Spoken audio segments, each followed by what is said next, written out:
Hello friends, welcome to our channel. Friends, आज आपण पाहणार आहोत मृत्यूपत्र करण्याची अनेक महत्त्वाची कारणे कोणती आहेत ती आपण या व्हिडिओमध्ये पाहणार आहोत.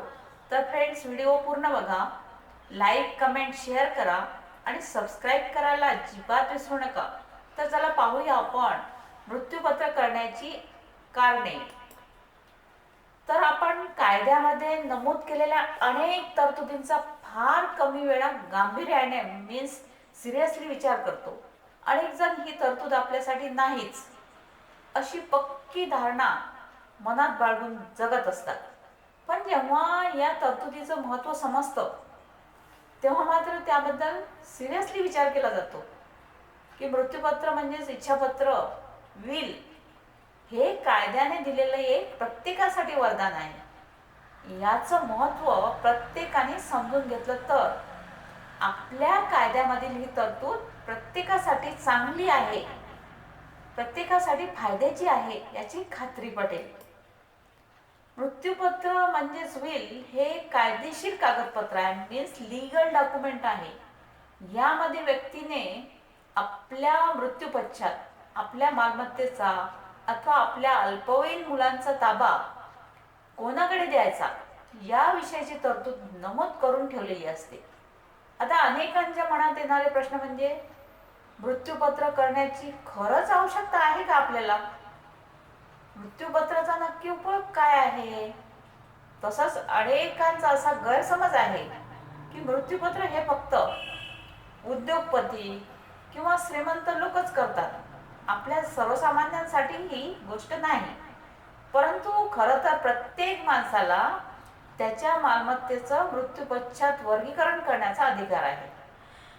मृत्यूपत्र हा तुमच्या आर्थिक नियोजनाचा एक अत्यंत महत्त्वाचा टप्पा आहे. आता थोडक्यात आपल्या पश्चात आपली मालमत्ता योग्य व्यक्तीच्या हातात जावी या हेतूने कायद्यानुसार तयार केलेलं एक लीगल डॉक्युमेंट म्हणजेच इच्छापत्र किंवा मृत्यूपत्र. आता मृत्यूपत्र करण्याची महत्त्वाची काही कारणे आहेत. ती कारणे कोणती पाहूया. आता कुटुंबाच्या भविष्याची तरतूद. प्रत्येकच सामान्य माणसाला वाटतं की आपल्या कुटुंबाच्या भविष्याची तरतूद करून आपण आपल्या कुटुंबाच्या भविष्याची तरतूद योग्य रीतीने आपण करायला पाहिजे.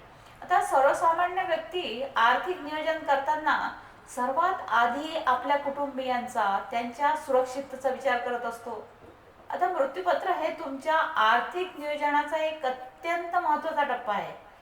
मृत्यूपत्र बनवून आपल्या मालमत्तेची विभागणी आपल्या इच्छेनुसार करता येते.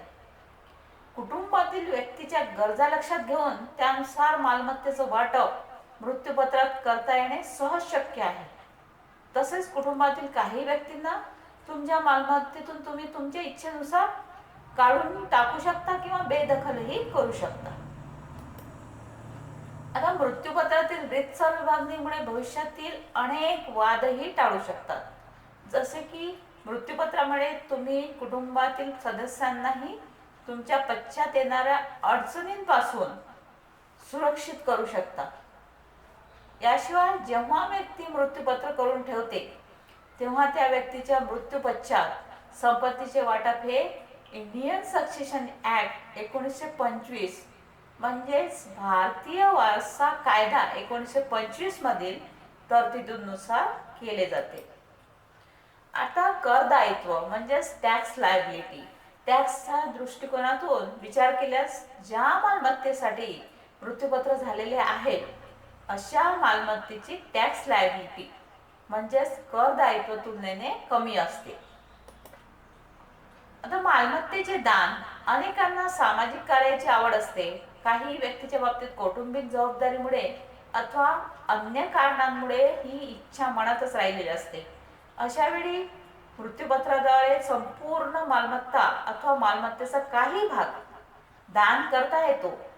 अनेक व्यक्ती आपल्या मृत्यूपश्चात आपली मालमत्ता दान करून समाजाप्रती असलेली नैतिक जबाबदारी पूर्ण करतात. तसेच मृत्यूपत्राद्वारे मृत्यूपश्चात आपली मालमत्ता एखाद्याला बक्षीस म्हणूनही देता येते. उदाहरणार्थ एखाद्याने आजारपणात सेवा केलेली असते, गरजेच्या वेळी मदत केलेली असते अथवा आपल्या मुलांचा सांभाळ केलेला असतो. अशा अनेक कारणांमुळे एखाद्या व्यक्तीला मृत्यूपत्राद्वारे संपूर्ण अथवा काही भाग मालमत्ता आपली मालमत्ता बक्षीस म्हणून देता येते. आता मालमत्तेची माहिती. काही व्यक्ती त्यांच्या आर्थिक व्यवहाराबाबत कमालीची गुप्तता पाळत असतात. नातेवाईक, मित्रमंडळी, शेजारी पाजारी, इतकंच काय तर पत्नी अथवा पती, मुले, आई वडील यापैकी कोणालाही त्यांच्या आर्थिक व्यवहाराची कल्पना नसते. तसंच काही व्यक्ती ठराविक मालमत्तेच्या खरेदी विक्रीबद्दलची माहिती कुटुंबियांना जाणीवपूर्वक देत नाही. अशा परिस्थितीत जर मृत्यूपत्र केलेलं असेल तर त्या व्यक्तीच्या मृत्यूपश्चात या मालमत्तेसंबंधीतील म्हणजे त्या प्रॉपर्टी बाबत माहिती त्यांच्या निकटवर्तीयांना व कुटुंबियांना मिळू शकते. व या मालमत्तेसंदर्भात जर काही अडचणी आल्या तर त्या संदर्भात योग्य निर्णय घ्यायलाही मदत होईल. तर फ्रेंड्स, ही होती मृत्यूपत्राबद्दल काही माहिती. थँक्यू.